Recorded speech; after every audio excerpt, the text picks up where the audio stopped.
Ahmad, wanda aka fi sani da suna Ahmad SM, ya yi wa jarumi Billah kyautar Naira miliyan 10 tare da ba shi damar yin karatu a makarantarsa mai suna SM Academic kyauta.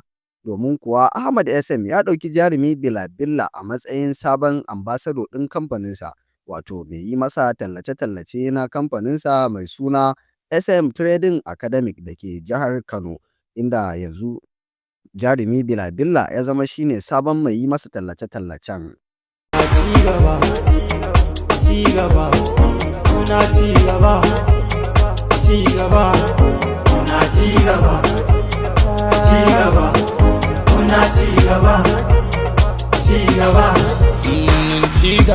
Call me Arewa Jagafa, everywhere ni ne gaba, dan nai gaba, inda akwai rabo na sai na ci, ban tsafi ba na nuna kabilanci, addu'ar iyaye ga mu da inganci. Yau ne. So congratulations Billah. Thank you sir. Yeah, is 10 million naira naka ne ba?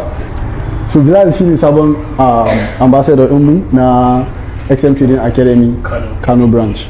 So 10 million naira kuɗi ne kamar yana da yawa amma baya da yawa zai kare ba yawa zai kare. So sai sa banda wannan 10 million naira babban taimako da ni zan iya wa mutum shine an bashi maybe slot a academy. So sai sa yanzu zan baka banda wannan zan baka slot ɗin 1 month mentorship a XM Trading Academy inda zaka koyi ma yanda ake trading daga baki daya. Saboda ya fi kudin da aka baka to be honest, kuma Allah da like maybe with time zaka gane like cewa ya fi koma nawa za a baka as ambassadorship wannan deal din ka gane.